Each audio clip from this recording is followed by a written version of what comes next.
Cuando pensamos en el Vaticano, a muchos se nos viene a la cabeza el corazón espiritual de más de 1.000 millones de católicos, ¿verdad? Pero ojo, es que es mucho más que eso. Es ni más ni menos el Estado soberano más pequeño del mundo. Y lo más curioso es que, lejos de ser una especie de museo anclado en el pasado, es una entidad única que está en constante, pero constante transformación. Así que hoy vamos a meternos de lleno en cómo ha logrado sobrevivir y reinventarse una y otra vez. Y claro, esto nos lleva a la pregunta del millón. ¿Cómo es posible que una micronación, que ocupa apenas 44 hectáreas, pueda tener una influencia global tan desproporcionada? Esa es la gran paradoja que vamos a intentar desentrañar aquí. La historia de cómo, a veces, el tamaño pues no tiene nada que ver con el poder.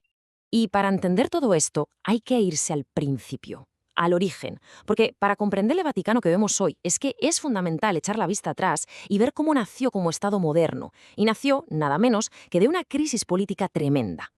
Nos situamos a finales del siglo XIX. Italia se está unificando y esto para el papado fue un golpe devastador. ¿Por qué?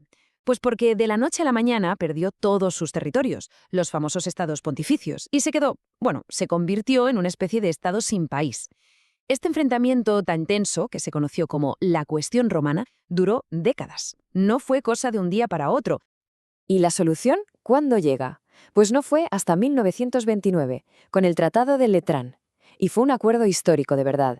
Por un lado, la Santa Sede, con el Papa Pío XI, y por el otro, el Reino de Italia, representado por, y aquí viene lo fuerte, Benito Mussolini. Fue este pacto el que por fin zanjó la famosa cuestión romana. Vale, ¿y qué decía exactamente este tratado? Pues, en esencia, hizo varias cosas clave. Primero, creó el Estado de la Ciudad del Vaticano, así, como un Estado soberano. Segundo, le reconoció su soberanía a nivel internacional. Y tercero, y esto es fundamental, declaró la neutralidad permanente del Vaticano en cualquier conflicto. Con este acuerdo se pusieron los cimientos del Vaticano que conocemos hoy en día. Bueno, hasta aquí la parte política, por así decirlo. Ya tenemos el cuerpo del Estado. Pero ahora vamos a la parte espiritual. Porque si el Tratado de Letrán fue el cuerpo, se podría decir que el Concilio Vaticano II fue el alma nueva que necesitaba para enfrentarse al mundo moderno. Y para entender el espíritu de este concilio, hay una frase del Papa Juan XXIII que es que lo clava. Decía, una cosa es el depósito mismo de la fe y otra la manera como se expresa. O sea, la idea no era cambiar la doctrina, para nada. El objetivo era encontrar un lenguaje nuevo, una forma distinta de comunicar el mismo mensaje a un mundo que, claro, había cambiado por completo. Es que el anuncio, allá por 1959, pilló a todo el mundo por sorpresa. Fue totalmente inesperado. Imaginaos, fue como plantar una semillita pequeñita, pero cargada con una esperanza de renovación inmensa. Se palpaba en el ambiente una expectación que recorrió toda la Iglesia, como si de verdad estuviera a punto de llegar una nueva primavera. Los objetivos de esta puesta al día o aggiornamento, que es la palabra italiana que se usó, eran tremendamente ambiciosos. Mira, durante los años que duró, del 62 al 65, el concilio buscaba 4 cosas: revitalizar la vida cristiana, adaptar las instituciones a los nuevos tiempos, promover la unión entre todos los cristianos y, por último, abrir las puertas de la Iglesia a toda la humanidad. Fue, sin duda alguna, un antes y un después. Pero claro, una cosa es renovar las ideas, la teología, y otra muy distinta es cambiar la maquinaria que lo mueve todo. Una renovación espiritual necesita, sí o sí, una reforma administrativa. Y aquí es donde entramos en un terreno complicado, el desafío de modernizar el gobierno central del Vaticano. Hablamos de la curia romana. ¿Y qué es esto exactamente? Pues para que nos hagamos una idea, es como la administración central del Vaticano. Su servicio civil es todo ese conjunto de, ministerios y oficinas que ayudan al Papa en la tarea de gobernar la Iglesia Católica en todo el planeta.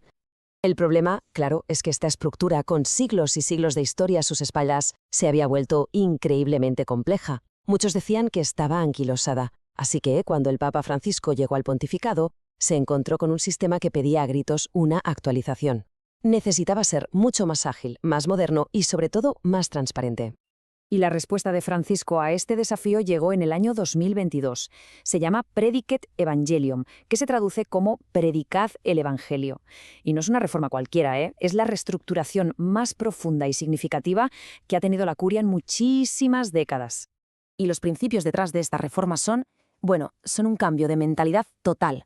El gran objetivo es que la curia deje de verse como un centro de poder burocrático y se convierta en un verdadero motor de servicio. ¿Y esto qué implicó? Pues para empezar, poner la evangelización por encima de todo lo demás. También dar más poder y autonomía a las iglesias locales. Y un punto muy, muy importante, abrir puestos de responsabilidad a laicos. Y sí, eso incluye a las mujeres. Claro que ninguna reforma de este calibre estaría completa si no se metiera de lleno en uno de los temas más espinosos y controvertidos, las finanzas, y en concreto su, vamos a llamarlo entre comillas, banco. Es que la historia financiera del Vaticano, hay que decirlo, está plagada de crisis que han manchado su reputación. La lista es larga, ¿eh? Desde las conexiones turbias con banqueros vinculados a la mafia allá por los años 70, hasta la condena, hace muy poco, de todo un cardenal por delitos financieros. Hay un patrón de opacidad y escándalo que ha sido un verdadero lastre durante décadas. 406 millones de dólares. Esa cifra es el precio de uno de sus mayores escándalos. Fue lo que el Vaticano acabó pagando tras la quiebra del Banco Ambrosiano. Y ojo, no lo llamaron una admisión de culpa, sino un reconocimiento de responsabilidad moral. Sea como sea, una cantidad de dinero bestial para una crisis que fue absolutamente devastadora. Pero, a ver, esta es una cara de la moneda, la de los escándalos. Porque también hay otra. Y es que, al mismo tiempo, ha habido un esfuerzo constante y muy, muy difícil, eso también, por reformar todo este sistema financiero y, por fin, traer algo de transparencia. Aquí es súper importante separar el mito de la realidad. Por un lado está el mito, la idea de un banco secreto, opaco, para blanquear dinero, ya sabemos. Y por otro, la realidad, que es más compleja. Para empezar, no es un banco, es un instituto para obras de religión. Y sobre todo en la última década ha pasado por un proceso de limpieza brutal. Se han cerrado miles de cuentas sospechosas y se ha sometido a auditorías externas para cumplir con las normativas internacionales contra el blanqueo de dinero. Y esa otra idea de que el Vaticano tiene una riqueza ilimitada, pues también se cae un poco cuando vemos los números reales. Los beneficios del IOR, que es como se llama este instituto, varían una barbaridad. Fijaos, en 2012 casi 87 millones de euros de beneficio. 6 años después, en 2018, se desploma a 17,5 y luego en 2022 se recupera un poco, hasta casi 30 millones. Vamos, que la realidad financiera es mucho más complicada y volátil de lo que dice el mito. En resumen, ¿cuál es la foto actual? Pues la de una institución en plena batalla. Es como un tira y afloja constante entre un pasado muy pesado cargado de escándalos y un presente que está poniendo todo el esfuerzo en construir un sistema financiero que, de una vez por todas, sea transparente y cumpla con las reglas del juego internacionales. Y todo esto, al final, nos deja con una gran pregunta en el aire.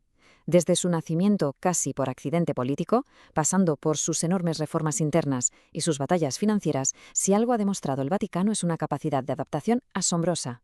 La verdadera cuestión ahora es, mientras sigue navegando por las aguas, a menudo turbulentas, del siglo XXI, ¿cuál será el próximo gran desafío que ponga a prueba, una vez más, esa increíble capacidad de supervivencia?